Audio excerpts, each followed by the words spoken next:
Okay, welcome back. Here we are, this is part 3. Where are we now? We have, yeah, that's right, in the last one we captured, oh well, we didn't capture anything. Our dad died, cheers pops, and left us Leinster. So we are now in control of these two counties here, Dublin and Leinster. We have Eddie, our Chancellor, fabricating claims in Kildare.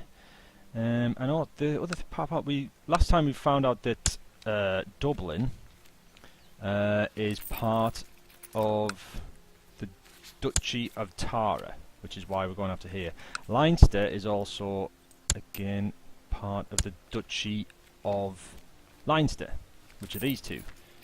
So if we can get two duchies on the go here, actually, then we'd need to... Yeah, I'm going to have to figure this out. My grasp and knowledge of how dukedoms work and everything like that is still pretty ropey. I'm still learning this after God knows how many hours, but that's why it's so good. Right, let's have a look. We've got two titles up here, two little messages. We still have our heir, who is unmarried. And we also have title loss on succession. Right, let's have a look at this. The following titles will be lost on succession. The County of Leinster. Okay, so... let's see. Yeah, the succession laws get a bit tricky. You can see them here. Agnatic, cognatic, gavel kind is what we have at the moment, which means the titles of the ruler are divided amongst his children. With the oldest son getting the primary title. If the ruler has no children who can inherit, the law defaults to blah blah blah. So yeah, so what will happen here is that on succession, I have two counties here. When you're going down the character, you look in the title section, you see I've got the County of Leinster and the County of Dublin.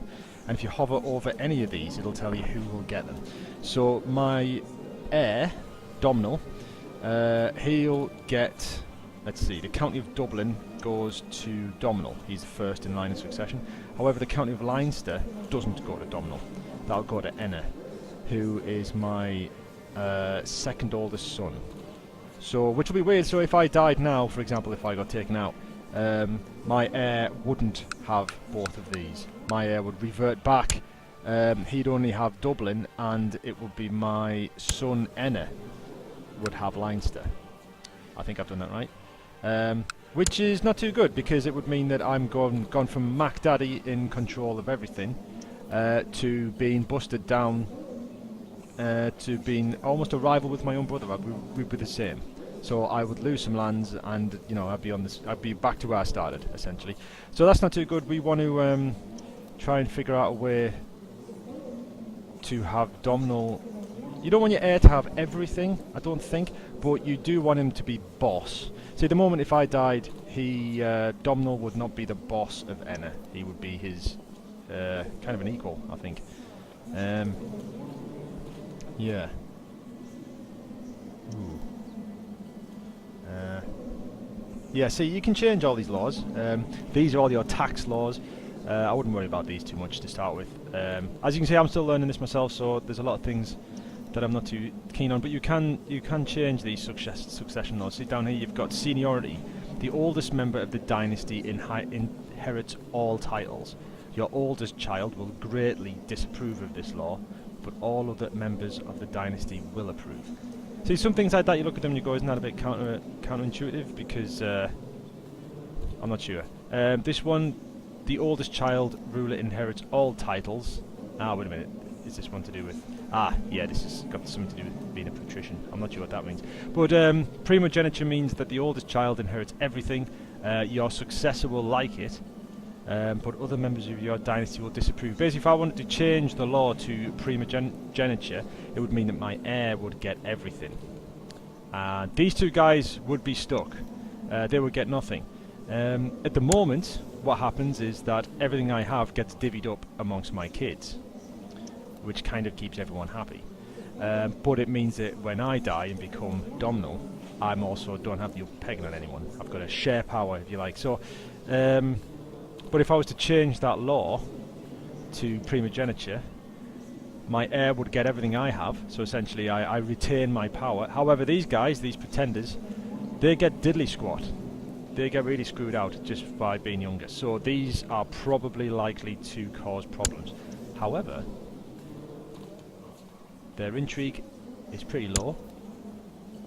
They don't have any nasty, deceitful traits. They might just take it on the chin. They might be alright with it. Yeah, they might be alright with it. Plus, personally, I've never messed with these too much. So, the best way to mess with things is by doing. So, I am going to declare succession by primogeniture. The oldest child of the ruler inherits all titles. Your successor will like the law, but other members of your dynasty will slightly disapprove. Okay, well that's going to happen. Boom. County laws of Dublin now state agnatic, cognatic primogeniture laws.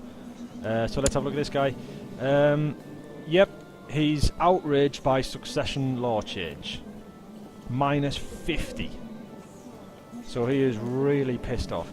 Thankfully, his minus 50 penalty for being outraged is perfectly balanced by his content trait, which he has here. So although he's mightily pissed off that he's not going to inherit anything, he's also perfectly happy where he is. So that's kind of balanced him out quite nicely. We'll improve relationships with him. We'll, you know, I'll try and get in his good books again. Maybe I might make him part of my. He's got, you know, he might grow up to be a fantastic steward. I can put him on the council, or you know, I can do something there. But he's not too bad. This guy, he's not content. He's less pissed off.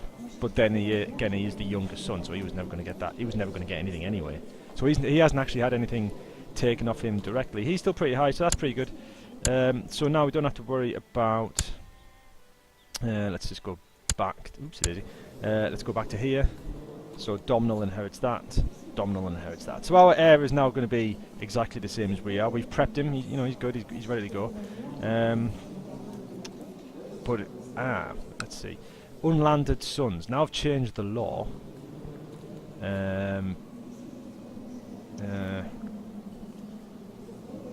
Yeah, now I've changed the law. The following adult sons do not get any land. Domhnall McMurchad, which is right. Okay. See, this is what's pretty funny about when you learn to play this. There's a hell of a lot to take in. All law changes and stuff like that. And I mean, I'm sort of going over this some of the first times, so I'm not entirely sure what I'm doing. But you just click around and you just try and see if you can figure out. All the information is there. You just need to sort of rumble through it. Now that says the following adult sons do not hold any land. Ah, right. Well, yeah, he doesn't. Yeah. So that must be a result of the law change. Oh, he is on my. Yeah, he's collecting council because he's one of my councillors. That's right. Yeah, he doesn't hold any land. He's going to inherit some, but he doesn't have any, which can possibly be a problem. But you know, we're going to ignore that for now. Let's see if he complains, and we're going to start the timer off again. We've now got a bit more prestige. We're up to 55. We've got a bit more money. Oh, here we go. Enna McMurchad is now of legal age. He became Midas touched. One thing you can do in this is you can tutor your children. Excuse me. You can tutor your children, and you can not directly make them do one thing or another, but you can mould them a little bit. So if you want your child to grow up to be a fantastic warrior, leader of armies, you can have your, you know, you might have your marshal be the one who teaches him, who basically raises him, does the job that you're supposed to be doing. And this is, and then when they come of age, they get certain traits, depending on how they grow up. So Enna here, who has instantaneously fashioned an amazing beard upon turning 16. Nice one. He has now become legal age and has become Midas touched, which, despite losing 1 to diplomacy, he gets a massive boost to stewardship, which is his tax collecting skill. He's basically, he loves money. He never seems to run out of money. An excellent choice for steward and mentor to children destined to become administrators. And he gets a little boost of randiness as well, so I guess he throws that coin around a little bit. So I'm looking at him straight away and I'm thinking at 17 he would make an excellent steward. However, Domhnall, my heir, is already my steward. And he's not too bad. He's not fantastic, but he's not too bad. If I was to fire him, Yeah, that's something to consider when you have when you want to change your council members. Unless it's a huge jump, you really have to consider what you're doing. I'll be getting a slightly better steward at the risk of pissing off my heir. But on the flip side, I do need to do something to please my son after that law change, because he's basically now going to get absolutely nothing. He does have an ambition to get married, however. We'll tell you what, since I have annoyed him, let's get stuck into that. Hello. What's this? Ah, no, we've got an army here. It's nothing to do with us. This greyed out number means that we shouldn't have to worry too much about it. But Earl Domhnall of Ossory. He is at war with France. Wow. He's bold. Right, let's. I'll tell you what. Let's just see what's going on here. We've got the Earl of Ossory is attacking King Philip of France in Duke Robert the Old's war for France. So who the hell is Duke Robert the Old? I guess it's this guy. Ah, it's his father-in-law. So, oh, he's just taken off outside of our vision. But basically, the the Earl of Ossory's father-in-law is French, and did he just die? I think he might have just died. Basically, he's French, so he got involved in a war, which will be interesting if we go and try and take over Ossory. We might have problems with these guys.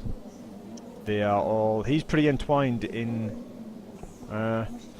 within French dukes. Yeah, this guy's pretty shiny. We'll worry about that later. We're going to have to Kildare. Let's see. He has no allies. That's a lot better. See, Ossory, he has 3 allies. You know, how many kids has he got? What? Oh, well. But Kildare, he is a total loner. He has no allies. So he's scum. Everyone, he's got 2 kids. Yeah, we're going to get him. His brother's dead. Yeah, he's a loser. We're going to totally take him down as soon as our steward is good enough. But in the meantime, let's see if we can get my son here, Domhnall. Let's see if we can get him married. So you got an unmarried heir. It's his ambition to get married. So even though we have prestige up here, every other character also has prestige. They have their own ambitions, and you know, you're not just fighting France or England in this. Every single person in every single county has their own ambitions and what they want to do. So this guy wants to get married, so we're going to get married, and he might get a bit of a prestige boost himself. He's very nice, this guy.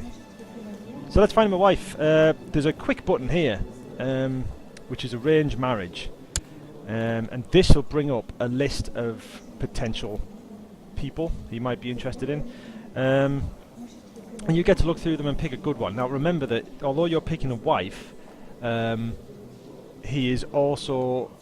you are also going to be this guy at some point. So don't be too. Be careful. So well, I'm saying don't be too cautious. Be extremely cautious. But put a lot of thought into it, because this is going to be your wife at some point. So you've got to think about it.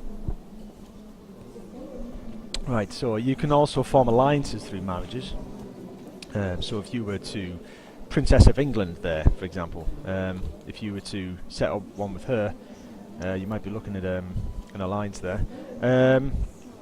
So yeah, just have a little look through them. There is an option to sort them by rank, or I guess eligibility. So you've got here Maria, Princess of Hungary. She's 18. She's a thrifty clerk, so she'd be a good steward, or should help us. Basically, these stats, if I'm right, you get half of your wife's stats are added to your own. I think that's how it works. So if you get a good wife, if both of you, she can be a bit of a Lady Macbeth. She can sort of be behind the scenes and helping you out. So if she's a thrifty clerk and she's got stewardship skill and you've got stewardship skill, you can end up getting a bit extra from that. So let's see. She's gluttonous, so she's a portly lady. She's from the Kingdom of Hungary. She's chaste. Chaste, not fantastic. She's got minus for so has he, to be honest. So they might have trouble having kids, which could be a problem. Something to think about. Mentzia, courtier in Najara. She is a bastard. Bless her. She's an indulgent wastrel. She's a coward. Oh God. Yeah. Who else we got? You do have... These are traits. These are character traits. But I don't know if there's any in this list. But you do have... Ah, here's one. If one is in the shape of a heart, it is a genetic trait, which can be good, and they can also be completely terrible. Sancha, a courtier in Barcelona, Sancha, she has a stutter, which apparently is genetic. So you know, it's -1 diplomacy because she can't get out. You know what she's trying to say. She's ill. She could get better. What else have we got? Shy, humble, paranoid, chaste. Don't you want chaste? Thrifty clerk. Diligent. Odd looking. Trusting, arbitrary. This character could not care less about justice. A character flaw that is not appreciated by vassals and courtiers. But she's diligent and she wants to get married. She's Italian. She's 20. And you know they might get on. Thrifty clerk. Interesting. I quite like the idea of my son growing up to be a complete and total taxman. That'd be quite cool.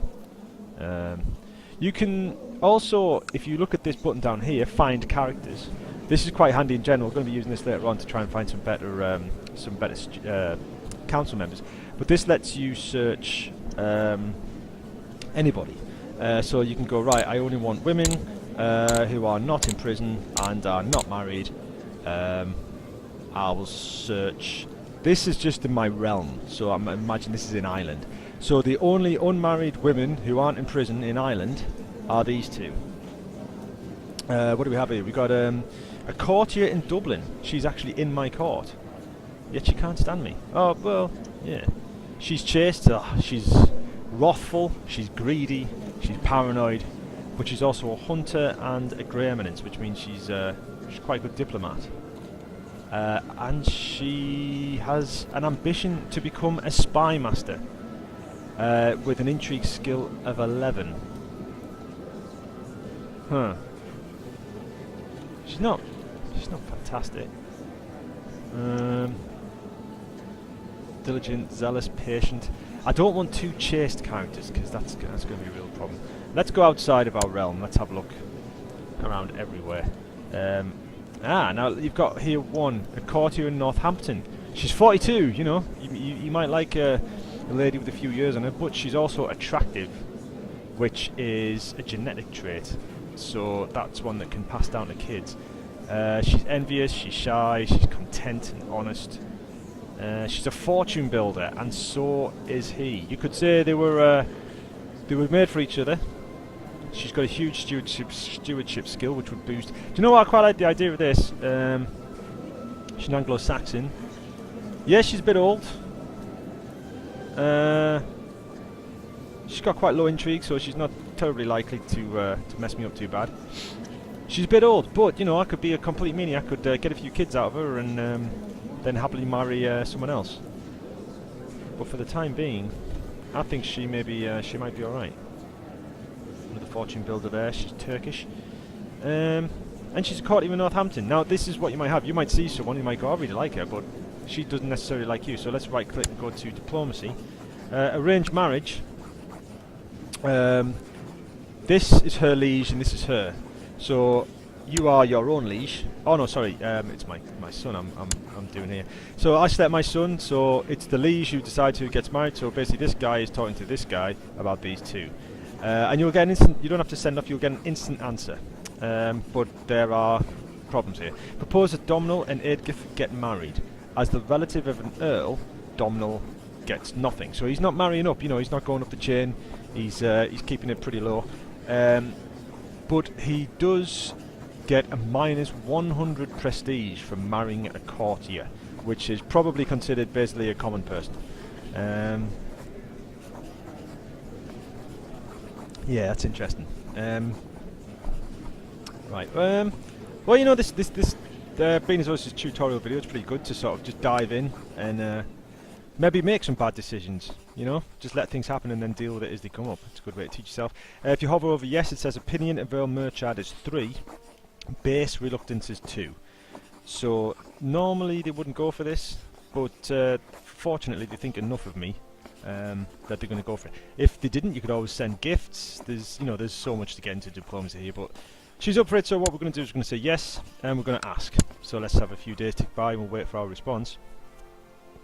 See if he's up for it. It said yes, so it should, in very rare circumstances. Whoa! Okay, a daughter was born to Don Chad McDomnall and heir named Cact. So that's unfortunate. He's of my dynasty. He's my cousin. So my cousin has just had a daughter named Cact Nick Don Chad. I don't know where he fits in to... let's have a look at the family tree here. Where is this guy? Who is it?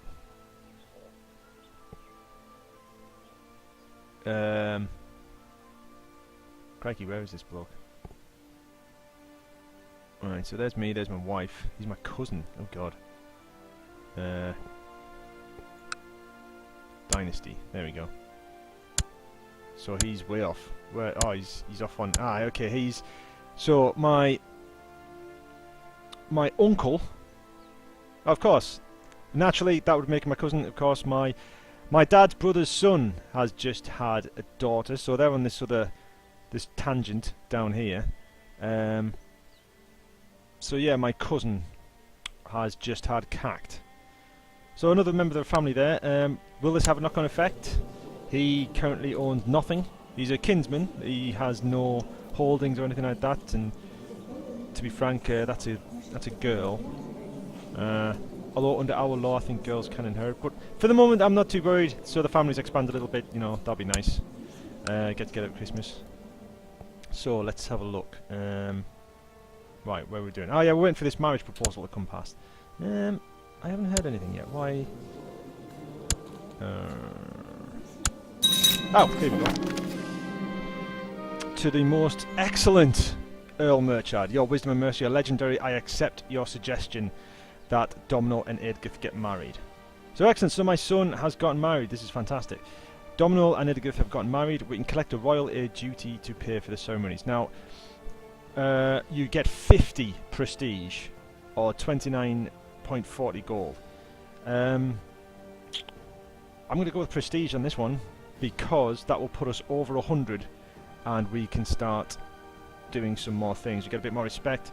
The money is nice, but you know, we're not hurting too bad at the moment. That's basically like 6 months worth of cash. But it would take longer than that to build that prestige. So I'm going to go no people respect wealth. And we're going to do that. Now let's just have a look at that prestige hit we were talking about there. If we go to my heir, he is now married. So that's my daughter-in-law. She's still not happy. Oof, God. So yeah, my son fulfilled his marriage wish. So he got plus 15. So, you know, he's pretty chuffed at the moment. Also... But look at this, his prestige is minus 98.9. Now he does get a pitiful amount of monthly prestige, but you know, he doesn't have a lot there, so that's something to be concerned about. That will go up over time. He took a big hit when he married a commoner. But you know, I'm only 43. I'm not expecting to go out anytime soon, so we've got plenty of time to try and pump him up a little bit. The church doesn't mind him too much, so he's not too bad. He's going to be alright for the time being. So let's go back here. So we now have, let's see. Yep, we now have our son who's married, and we can let a few things tick on. We could go back to, let's have a look at the intrigue tab. We might do this feast. Let's see what goes on there. Feasts are always good to kick off some events. Let's see. There we go. For the feast. The month is at least November, so we've got to wait till November. But you needed a prestige of 100, which after that marriage we now have, which is fantastic. Our monthly prestige is 0.5, which is not too bad. But we can now actually hold a feast. So as soon as it rolls round to November, as long as I don't forget, we're going to be doing that. It's just bump time up a little bit, get things moving a little bit. We're still in here fabricating claims. 10.6% a year. It's not fantastic. We could consider Chancellor. He's not particularly attached to me. 13. He's not entirely terrible. but that's something we could look to replace. So let's go find characters. And we want to search. We'll search the realm to start with. We want men who are not in prison. Don't care if they're married. Whatever. And then we're going to look at diplomacy skill. So, and here we find out that my Chancellor is actually the best rated Chancellor in all of Ireland. So we're going to have to expand our search a little bit, which makes it trickier. Now, just before I forget, like I said, I'm always forgetting this, go to the Intrigue tab. It is now ticked over to November, so we're going to hold a feast, which is 11.7 gold. Yeah, that's not too bad. We'll get some more prestige from this, and also hopefully everyone will get along with each other and we'll have a fun time. So, I have given the orders for a great feast to be hosted in Dublin. Let the preparations begin, and you'll get a bunch of options on how you want this feast to go, so you can choose. You can be a spendthrift, or you can totally spend loads of money on strippers and booze. So, all my vassals will be there, which is primarily what this is for. These 4 guys will be there. Now see, wow, what's happened there? Right. Well, that's pretty good that we've chosen to do a feast. I don't know why he's upset. He's upset by the succession law change. As is everyone, by all accounts. I didn't realise that it extended that far down. Well, this is how you learn. Yeah, he's actually dipped back under. The Bishop of Christchurch, I'm not getting any money from him anymore because he got really narked at me. And his opinion has gone under that of the Pope. Bishop of Ferns, he's still okay. He's still rocking because after we did all those improving relations. So yeah, I'm alright for the time being, but I would like to get that back up. A good way to do that is to have an almighty party. And hopefully we'll get on really well and something will happen, and you know, we can get that back to where it was before, get some respect back. So find characters. So look at this. I mean, you've got here 27 diplomacy skill. Oh, here we go. The conjurer produced a rabbit from a hat, then made a handkerchief change colour from brown to red, and then he simply vanished from the room, only to knock on the door and open a few seconds later. You must perform my feast, but there's a charge. Oh, nothing but simple tricks. I am going on a charm offensive here. You basically get a whole bunch of options, and it's kind of like dictating how much you want to spend on this party. The more you spend, the more hopefully not always, but the more favour you're going to get. So I'm going to say you must perform my feast. It's going to cost me.